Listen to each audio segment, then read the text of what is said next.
Welcome, everybody. It's time once again for the next chapter with Charlie Hedges as he explores turning the page on his life and yours.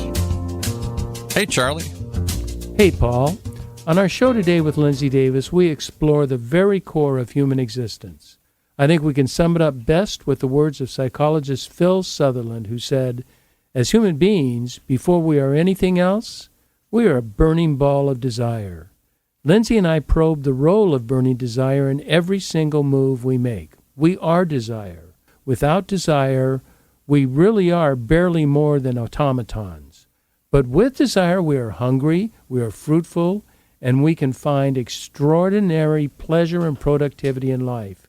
And why should our lives not be pleasurable and productive? Let's find out in my conversation with business, life, and performance coach, Lindsay Davis.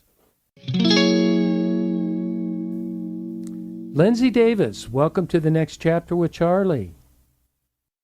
Hi, Charlie. It's good to be here talking with you again. Thank you for having me. Yeah, I always enjoy our conversations so much. You know, Lindsay, from our many phone conversations, I'm going to guess that you are a brilliant business and life coach because you always impress me with unique insights and perspective. Never fails. Well, you know, it's only as good as the conversation you're having. So you bring it out of me, and I think together we get into some pretty fun topics. So we do appreciate talking with you. I sometimes, how many times have we said, I think we should have we should have recorded our phone call. That was the podcast. Yeah, I think we just need to start pressing record. Yeah. I think we are woven from the same cloth, or the same. I guess that's the way you would say it, isn't it? Woven from the same cloth, or woven into the same cloth. Mm-hmm. Our view of life is very similar. Yeah, I agree. So, Lindsay, today, you know what I want to talk about? I'm really into this idea of desire, just as a comment and as a content, and personally, I'm into desire myself. Like, I had a guest, I think it was last week, Jamie Lerner, and she called herself a pleasure junkie. I can relate to that. It's not that looking only for pleasure and having fun and being, crazy and wild, but I find enjoyment from so many different things in life, and I personally have lots of desires. Sometimes they are people desires, mission desires, and sometimes just pretty selfish, taking care of myself desires. Do you have things like that as well? I do, and I actually love the word that you chose, which is enjoy. Desire and enjoyment and pleasure can be really misunderstood as just superficial hedonism. And but I think really, like, who are we without desire? Who are we without enjoyment or sparks of joy? I don't know where that leaves us except in, shades of gray, no pun intended. Yeah, and even that's a debatable joy. Right. You could really talk about that. I once had a psychologist tell me, and this has been, one of those things that have lasted several years in my life and guided much of my thinking. And I had a psychologist tell me that we are born a ball of desire. That's what, infants have desires.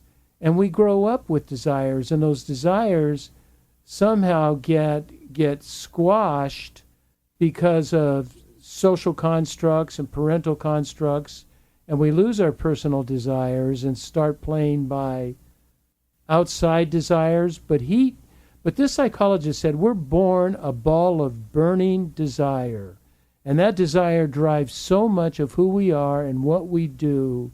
And I personally really resonate with that. Is that something that you feel in your life as well? Yeah, I love that phrase. I'm going to have to write that one down, a burning ball of desire. it reminds me, I was contemplating actually the topic of desire, and it reminds me of having like an energetic metabolism. We like put it into metaphor with like an appetite.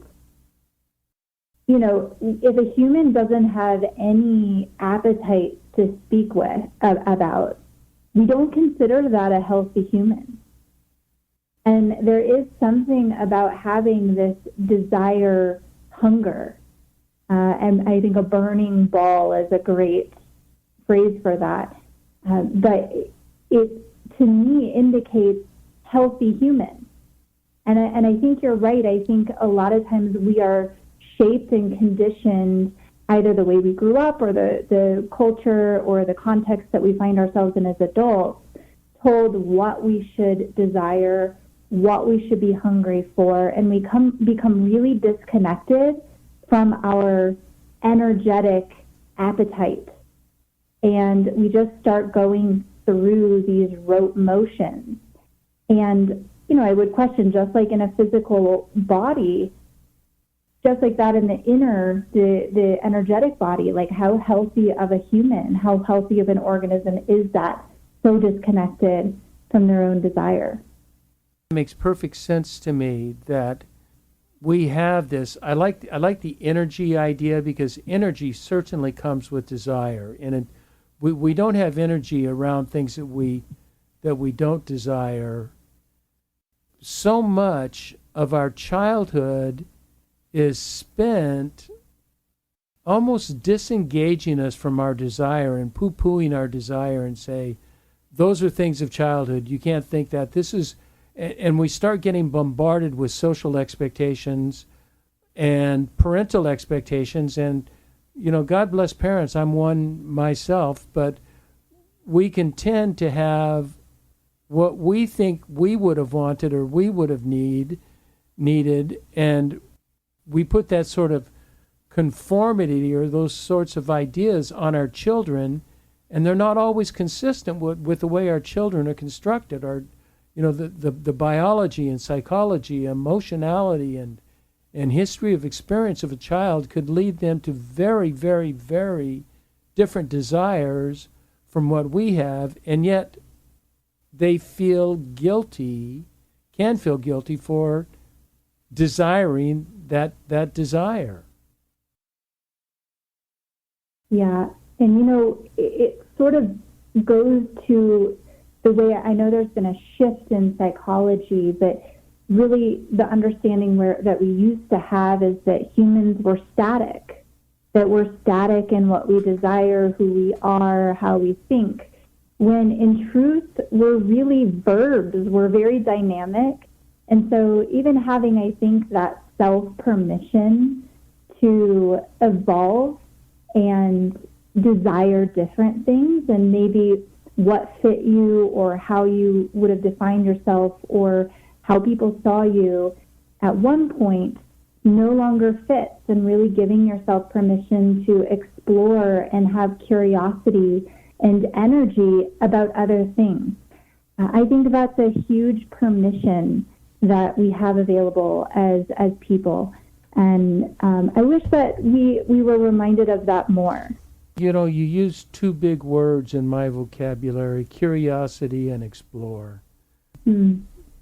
Those are essential traits for me personally, is that I'm a very curious person. I'm always ready to, it seems like I'm constantly ready to be told, not so much that I'm wrong, but that I have incomplete data, that I don't understand the situation. When I understand the situation better, my expectations and my desires are somewhat altered, but they are consistent with me, yet it leaves the realm of egocentricity and into the realm of operating in a worldview. If that made any sense whatsoever. After I said it, I said, huh? It did. You used some big words for me, Charlie, but I like it. I follow you. So I'll say it like this, and I see this quite a bit. When many times I start with somebody, they've been so disconnected from what, you know, that egocentric, like they've either been told their desires are wrong, they've been told how they should be, or kind of the rules of the game that they're playing. And they're so disconnected that a really practical question can really unsettle them and almost haunt them. And I will just ask them, what do you want? And surprising how hard that one simple question can be when one hasn't really been connected to their energy metabolism, to their hunger, their desire, their curiosity for a long time. They actually don't know. And that becomes a really fun process, like that exploration of discovery back to kind of their own soul and their own desire and their own artistic inquiry. I'm going to go back to your words of curiosity and exploration, because what they can do is they can once again arouse a dormant desire inside of us. That we have a desire, but it's been so long since we looked at it, or we even had permission to look at it or consider it, because it seems so often if we go for our desires, we're viewed that we're egocentric or self-centered, or that we're not considering the needs of other people and we're only considering our selfish needs. And I just did a show last week on self-care, and we just talked about, Lindsay, if you don't take care of yourself, who will? And until you take care of yourself, you are truly not prepared to take care of anyone else. And if you are a false self, a self that is not representing you, but it is representing the culture and the milieu around you, then, you're going to have a hard time. You're going to have a hard time fulfilling and serving the needs of other people if you're always so needy, and yet for almost an unknown or a shameful need. I think you're really onto something. There's a nuance, I think, to desire and need. And I think it matters where that source is coming from. There's an innocence to that burning ball of desire that we're born with. The innate curiosity we have. And, culturally, if we just go back historically, if everyone had just sourced what everybody else is doing and then trying to learn the rules of that and going through the motions, there would be no innovative edge. There would be no next frontier. There would be no pioneers of any industry. And so I think curiosity is so essential to innovation and creativity and inspiration, and benefits all of us. And the distinction between neediness, whether a desire is coming from that innate burning desire or a misunderstood lack inside, like an emptiness. Eastern philosophy, they talk about the legend or the archetype of the hungry ghost, always seeking, never satisfied. And that reminds me of like desire sourced from desperation or need. Well put. Desire sourced from separation, from desperation or need. Yeah. Rather than from this created desire for your unique self that I find is really important. One of the things I was thinking about as we get, we're talking high level here, and I wanted to get a bit practical at points. I think I mentioned that that I find you a brilliant business coach, life coach, and unique insights and perspectives. And so you have some very, I would call them unique ideas about what your coaching life is all about. Whether they're unique or not, they're Lindsay Davis ideas. You have learned from other people, but you have not necessarily co-opted other people's desires. You've incorporated them into what what is your personal life. That's my observation of you. So I'm curious, Lindsay, what does the role of desire play in your approach to your personal life and your career? How does your personal desire impact your life and your career? Yeah, and I so appreciate that question. I think for me, it plays a role of an artistic medium, if I can put it that way. So even though I am a business coach, a life coach, a performance coach, I really come from an artist perspective. I live, sleep, breathe it, move it. And so I think of everything as a medium to express some deeper fulfillment or explore a next freedom, to really confidently honor that next self-expression. And I do it with myself. I definitely use those skills with my clients. But desire becomes almost like a path through the woods. You know, you can travel that well-worn trail, like a huge trail that everybody's hiking. And, you know, we used to live in the city, and getting out in nature whenever you can is great. But you're just sort of walking in a line of people on a well-trodden path. And that's nice at some level. But desire for me in the artistic or professional realm, how I live it now, is finding those pathways through the woods, almost like a narrow game trail or a place where there is no path. And you really have to rely on your inner curiosity, the sparks of interest, the places that have you take a second glance. And as you weave those together and really follow that path, at the time, it kind of looks like connect the dots. You know, you don't really know, does this make sense? I don't know. Maybe I don't know what I'm doing. But if you can hold and have a level of self-trust and alignment with your values and what's meaningful to you, you get to have these moments where you look back and the dots are connected, and that path through the woods has brought you one kind of pinch me experience at a time, and you've lived a lot of life in between those. And to me, there's so much freedom and joy and interest in that kind of way of doing business, that kind of way of self-expression, and just infusing a little more life into these years we have on Earth.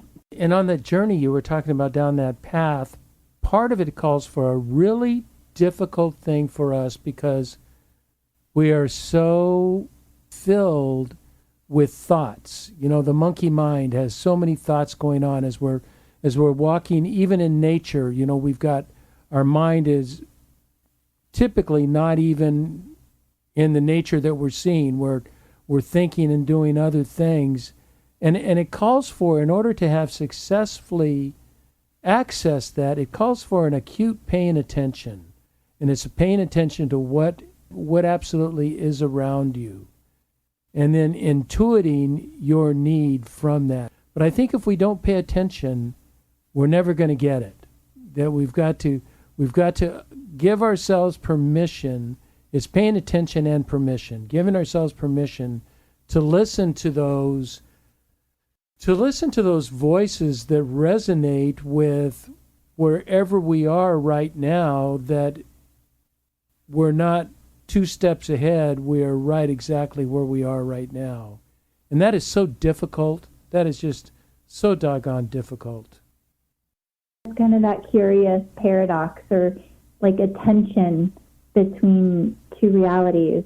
You know, humans, we're so funny because we're either like 3 steps ahead into our future and whatever we imagine that to be next, or we're way back rehearsing our past and whatever experiences that means to us. And we're in this monkey mind, this head, bouncing back and forth. And there's relative peace when we find ourselves present and awake, and we can feel our future, plan, and have intentionality about where we're going, we can acknowledge our past and honor our experiences, but we're also really oriented in our present-centered being and how we're showing up and what we're up to right then. There's a really practical way, because I know this is a little conceptual, there's a really practical way of practicing this, because when I'm working with clients, they know I'm big on practice. What we rehearse, we become. When somebody is saying, well, how can I be more aware, and how can I be more focused? Those are two mental skills. And so when somebody's practicing, let's just say meditation, if they set their timer, let's say for 5 minutes, and they just open their awareness to notice all of the thoughts, to notice the sounds, to notice, the feeling of the light on their eyelids, to notice how their body is feeling, if it's feeling tight or whatever. They're practicing wider, expansive environmental awareness. They can also bring that awareness to their inner experiences. But they can also use another meditation technique, which is focus. They can do it really simply. Just, again, set the timer for 5 minutes. I'm not going to lie, can be really boring and excruciating. But if somebody's willing to do it, they're training focus. If they can just count their breath for those 5 minutes, and good luck with that. 1, 2, 3, 4, 5. Yeah, I do out. the 10 and then repeat rather than try to go to. Yep. I do 10 and then sometimes 5, or 6, because they're even numbers, and I do 10. Counting 1 is a breath in, 2 is a breath out, and I count 10 and then just start over again. So I'm doing my counting when I do that. You know what I've noticed, though? And I find that that's helpful for people to know. Those are two ways to train awareness, inner and outer, and focus, so that they can start to hold that paradox or tension more gracefully in their life. So much of the time, speaking of rules, we're used to, meditation being taught as it's like good to do, and there's a million ways to do it. But I find that it's really helpful for people to understand the context of maybe what this is helping them develop more of in their life.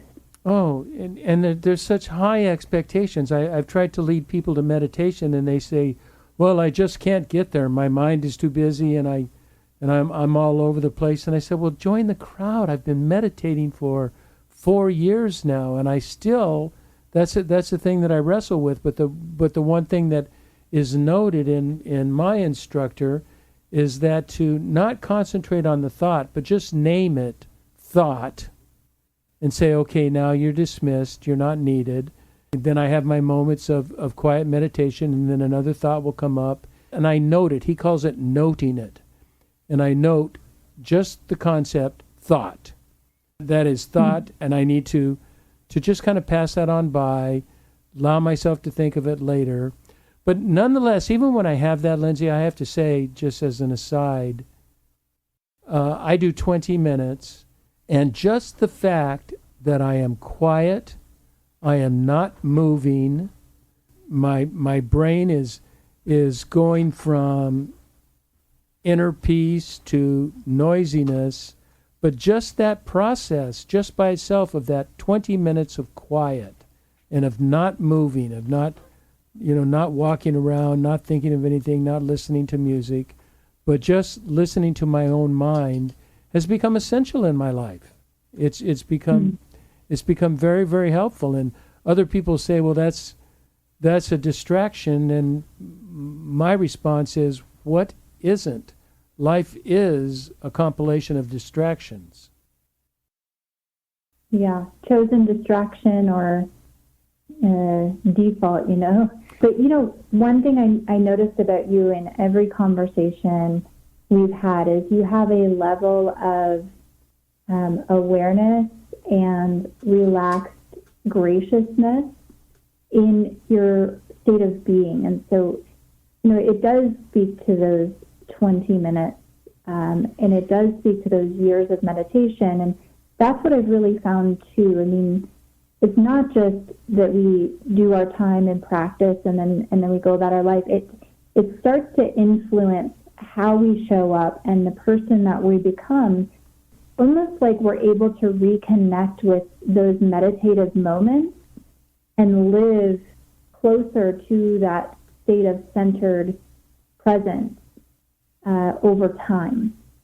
And it may take a little bit of practice and time, but it does influence you. It's inevitable. Yeah, I agree. Thank you. And I think one thing that does happen is there is a graciousness to the second half of life. You know, as you grow older and you grow out of the immediate overpowering ego needs, and your needs become more spatial, energetic, spiritual, if I may.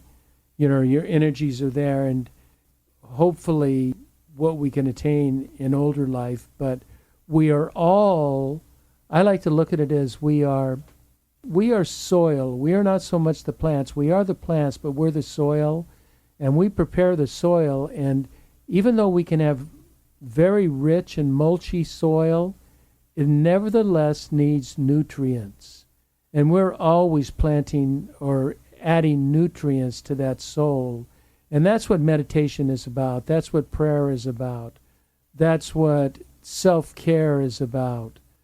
And taking care of ourselves. It's all about providing nutrients so our souls can grow, our inner selves, our inner desires, our, as my friend Terry says, our comfort in our own skin. That lies a lot in nutrition of our soul, of our soil, of the soil that we are planted in.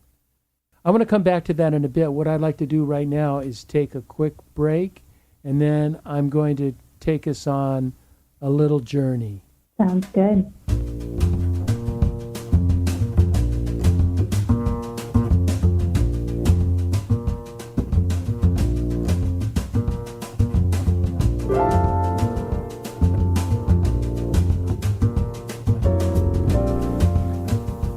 Hi there, this is Charlie Hedges, and you're listening to The Next Chapter with Charlie, and I have my very special guest, Lindsay Davis, who is, I think, one of my brightest friends. I love to speak to bright people, and she is so insightful. I kind of want to go into taking a look at how does desire, Lindsay, and how does my personal desire, and we will, by the end, we will talk about the dark side of desire. I'm not going to pretend that desire is all pure and beautiful, that there is a shadow side to desire. But before I get there, I'm thinking about life goals and purpose in life. And life goals and purpose in life are a big deal. You know, we don't know each other well enough, but, you know, this is a big deal in my life. I have, you know, I wrote a book, Getting the Right Things Right, Reinventing a Life That You Want. And it had about life goals and passions and desires. And I'm a strong advocate about purposeful life planning. And I believe that if we aren't intentional about our lives will be intentional about us. And we can easily fall into a rut and find ourselves being controlled by circumstance and not intention. So here's my question for you based on that. Let's say, Lindsay Davis, you are beginning a new chapter in your life. Now, I'm not thinking that you're going to do a total change, you're going to quit being a coach, but that you're just going through a period of refocusing. And, you know, you want to refocus your approach with your clients, your approach with yourself, with your daughter, with your husband. Each day in this new chapter, you have choices that you bring to what I'm calling the starting gate. I think we had talked about that before. There's a starting gate each day, and there's a starting gate to each new chapter. You can always allow some obligation or some external pressure to guide you into that chapter. But what if you were willing to choose desire to accompany you to that starting gate instead of obligation? because obligation so frequently comes to the starting gate. Do you have experience of obligation that has led you to your starting gate rather than the Lindsay Davis desire? I have a mixed relationship with the word obligation. As a former, definitely people pleaser, and I work a lot with the good ones of society who are so good at performing to standard. But I like what you were saying around, if we aren't intentional and deliberate about how we choose to show up in our life and what we're about, other people will do that for us. And so, you get to choose either way. As far as obligation versus intrinsic, I look at it as external. You can be externally motivated by other people or external circumstances, but I find a much more powerful way of being in life is intrinsically motivated or intrinsically driven, and that's really done by passion and curiosity and a sense of purpose. And so if I'm in a period, and this comes up so much with clients, so I can make this really practical, Charlie, for listeners. If I'm in a period of reinvention, and maybe not full overhaul transformation, but mini transformation, I look at it as a realignment. And so the first step for me is to spend a little bit of time revisiting or reclarifying what's most important to me. What are the values or the traits that I want to be about, or I want more of in my life, or I would like to express more? And I look at them as adding another color or a texture to our piece of art, which is the masterpiece of our life. And so initially, I'll find a little bit of time and tuck it into a week or so to really marinate in what's important to me and how can I better align myself in living out those values. Then on a daily basis, like what you were saying around the starting gate, there's a really easy way of starting an intentional morning. And morning rituals get really complex. Everybody has, kind of their way that they see they want to do it. But for me, it can be just as simple as waking up, taking a deep breath in and welcoming myself into my day, and then choosing, what do I want to be about today? And just choose one word. I'd like to bring a kindness to today. And then allow myself to embody that through the day, to walk with kindness, to speak with kindness, to infuse it in how I am with myself and how I am with my work and anybody I meet.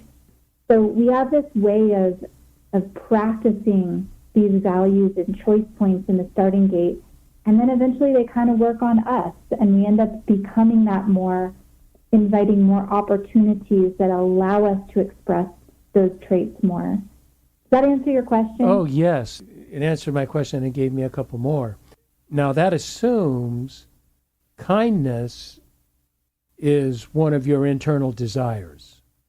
It is at times. Yeah, of course, it's always a value that I hold, but it just depends on what I'm cultivating more at certain periods of time. Yes, and I see that kindness, it seems essential, that is integrated into, because I do agree that we have obligations, and just because we're thinking of ourselves, we can't ignore obligations, but that kindness becomes integrated in the obligation.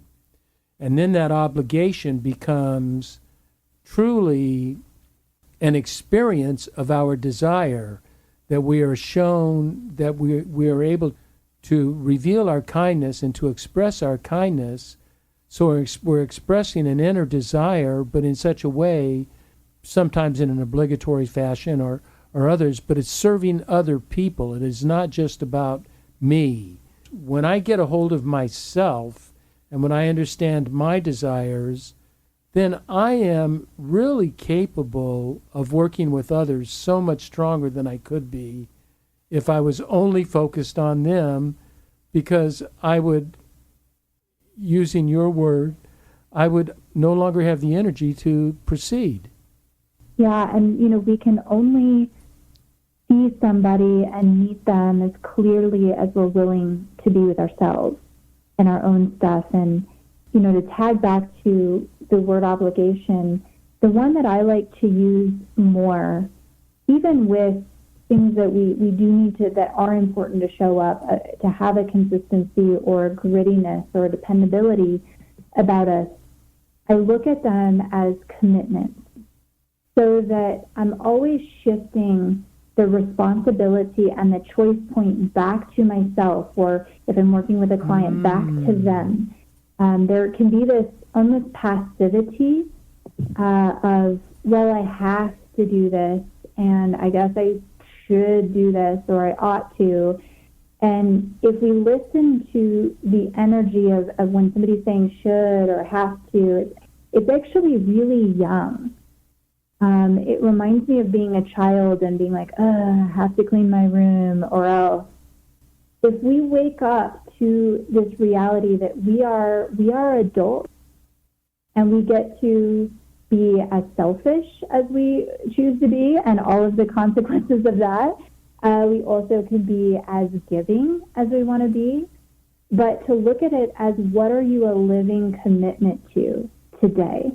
And when I see something on my calendar and I say, I'm committed to showing up because this is important for me to do, because it shifts that back to autonomy or self-ownership.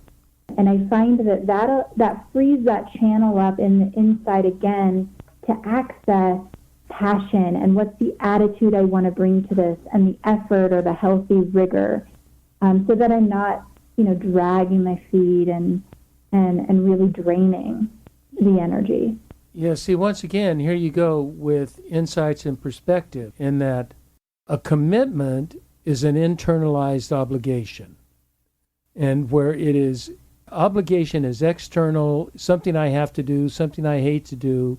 A commitment is something I've made a choice on, that I have to do it, and maybe it not be the grandest thing that I look forward to do, but I'm committed to do it because I have the capacity, I have the desire to serve, I have the desire to do good for other people. And so that obligation is getting filled by choice, not by some external pressure of people or peers or, God forbid, religions, which are pretty obligatory. I just like the idea of commitment over obligation. Obligation seems so down and so oppressive, and commitment seems enlightening or refreshing. I like that distinction. Yeah, well said. You reframed that so well. And, just to dial up that flame just a little bit, Charlie, you can even go one step further. So you can say obligation, you can source it as commitment, but if you really want to play your edge, you can bring devotion. And so looking at those things on your calendar, or ways that you have, activities that are a commitment for you, this is I'm devoted to doing this today because. And then we're even, turning up that flame back into, we're not looking for the activity to bring passion and inspiration to us. We are bringing the energy of inspiration or passion to the activity, regardless. Yeah, I like the devotion. You keep, you're going layers deeper. I like that devotion really well because we begin with obligation and move to commitment, and then devotion. For me, just that word connotes a purity of thought and a purity of desire and a purity of intention, that I am devoted to doing good things with my good things. I like that. Beautifully said. I want to switch tracks, and I want to go a bit from, because we've talked about desire, taking care of self, what's important to me, which can lead to obvious questions. Are these two talking about narcissism and I'm all that's important? And I doubt that people have gotten that, but I want to be careful, because there really is a shadow side of desire, is there not? Oh, yeah, and I'm glad we're touching on this. But hopefully people have understood. Up until this point, we have not touched on the shadow side of desire, but happy to go there now with you. How would you describe the shadow side? I think the word obsession comes to mind when I think of the shadow side of desire. And, in a healthy desire, like a healthy appetite, there is a pain and a pleasure, but I think obsession is the suffering, which is very different than pain or pleasure.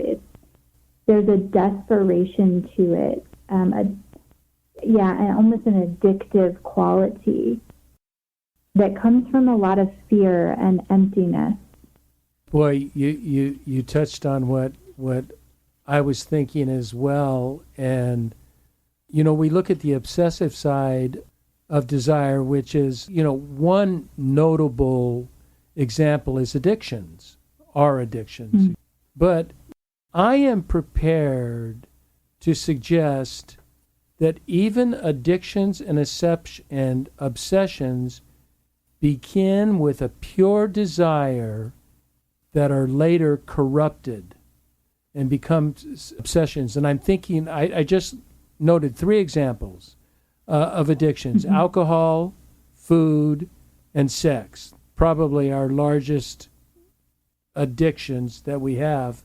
But all are pure and natural. I mean, a drink to cut the edge of the day there is nothing wrong with that. Food, I mean, how do you live without food? And sex is one of the most normal of all human activities, and that is expected. And yet each one of those, too much of it becomes an obsession, becomes an addiction, and it then becomes a numbing of the dissatisfied or the unfulfilled self, and we just numb ourselves so we don't have to feel anything. But those pure desires can also backfire and work against us. Like I just read of an athlete today that got 14 years for rape, and they listed all the things he did. And, the guy, I'm certainly not condoning what he did, but he's obviously a sick human being. There are things that are going on him that are an acute sickness that I don't think prison is going to fix. I think that some sort of mediation would do a better job. Does it make sense that our addictions begin with pure and natural human desire? It does. I follow what you're saying. Can I ask you a question? Please do. Yeah, what do you think creates the corruption, as you said? What takes it from normal desire into corrupted addiction or obsession? Yeah, it's maybe twofold. One is a deep-seated shame or disgust with yourself, or insecurity with yourself, all of these negative connotations that come from what I call the small self, that is very fearful. And you can take, if 1 drink of alcohol feels good, 2 drinks feel better, well, a bottle must really be able to take care of it. And we are no longer just sort of helping ourselves, we are numbing ourselves. The same thing with food, same thing obviously with sex, is that, once you've had so much, you can't get enough. And last week we talked about this on the show, and I use ice cream as an example, and that I definitely could be an ice cream addict. I could eat ice cream every day. But I eat ice cream about once every 2 weeks. But when I eat ice cream, Lindsay, I don't go out and buy the tiniest little things where I have a couple bites. I buy a pint of Ben and Jerry's with full intention of eating every bit of it. I'm not going to eat a half a pint. I'm going to eat every bit of it, but it's once every 2 or 3 weeks. And so, that's not obsessive. That's indulging. We had talked about on the phone earlier, we had talked about indulging, and I think indulging is a good thing as long as it doesn't become obsession. So that's sort of my definition. Yeah. Is that helpful? Yeah, I love that. And, it's like almost what I was hearing in there too, which has been my experience, is indulgence is a little bit different than obsession. Obsession and addiction and the shadow side of desire, one is not free.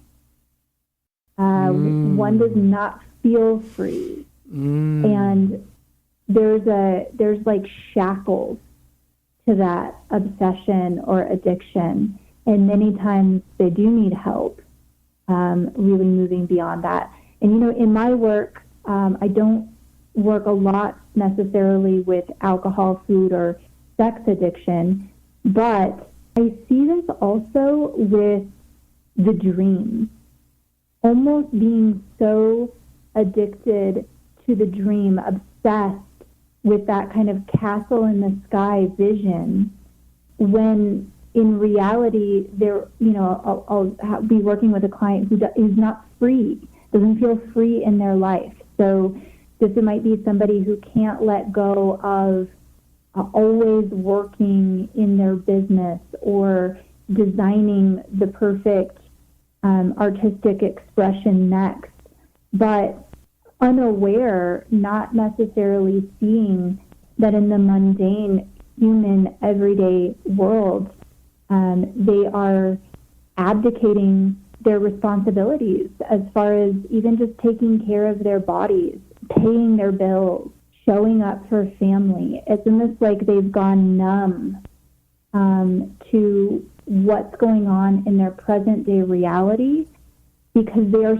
so addicted to succeeding at the dream, if that makes sense. Oh, yes, absolutely, because the idea of the succeeding of the dream is an obsession, is it not? And it's like, if only... It is, and it comes from healthy desire. It starts there. Yes. But it goes too far. Yes, and I think that's important to note, that the desire itself is not unhealthy, but the abuse, we abuse or corrupt the desire. I think it's going to satisfy all of our needs when we get there, and every time, and I mean every time we get there, we find we have not arrived. We never arrive. I think there's a misunderstanding. I'm glad you said, that there is this healthy desire in this, because I think there's a misunderstanding being taught, and it's taught in a lot of conscious communities, spiritual communities, creative communities, and I've seen it where, because they'll see this shadow side of desire with like a dream or success or money or a certain reputation, they'll see the shadow side and make it mean that the desire itself is wrong.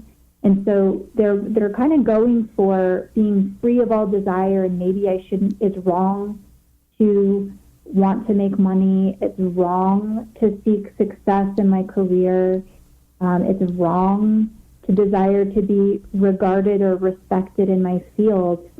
The desire itself is clean.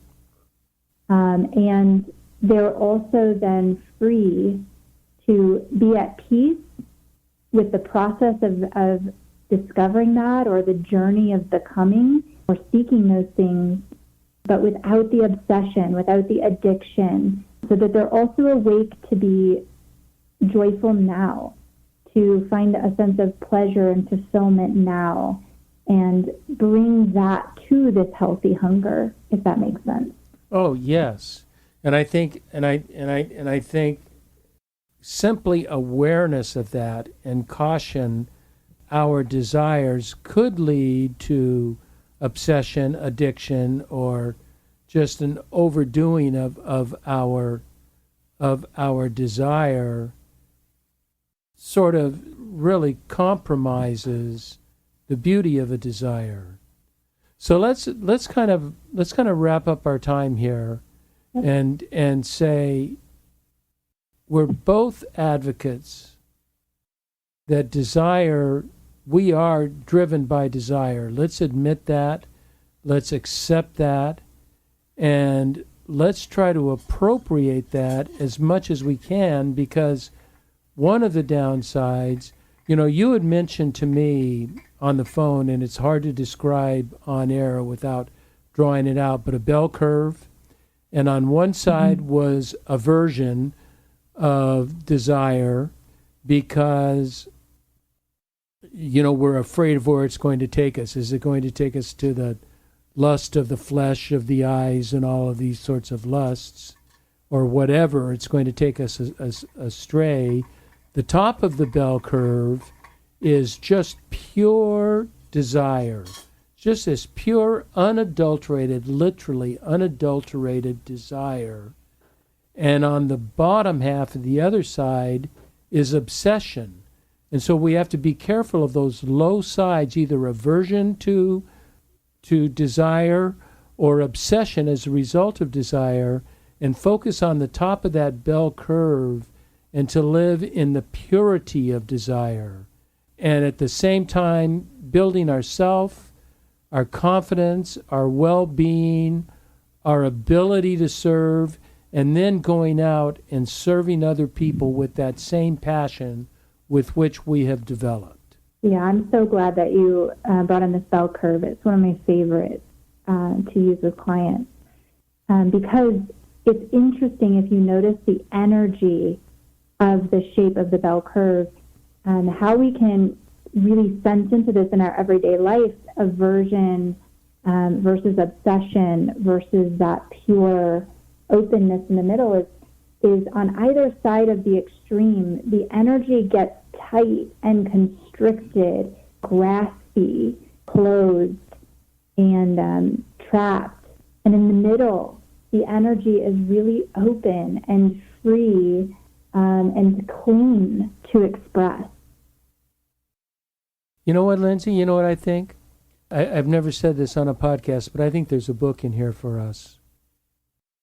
I love it. I don't think this is explored.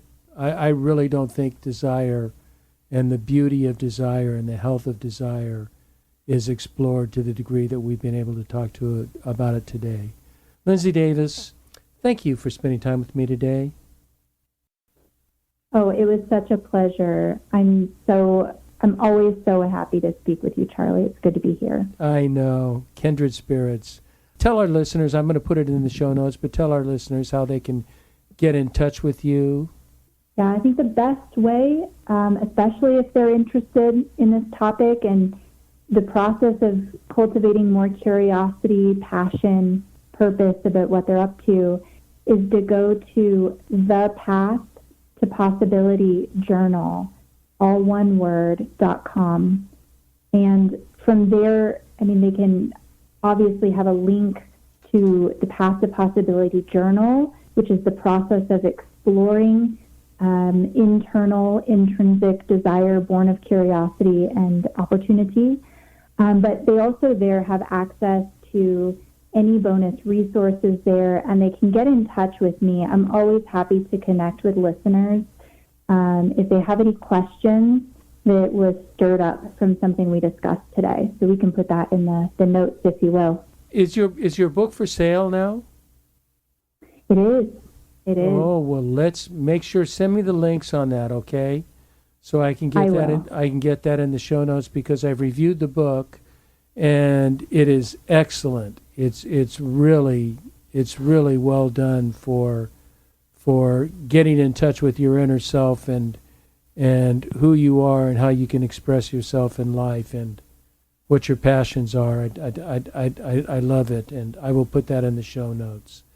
Lindsay, again, thank you. I so appreciate that. And I'll do what I can to push your materials. And I also want to thank all our listeners for tuning in to the next chapter with Charlie. And as always, please be sure to check us out at our website, thenextchapter.life.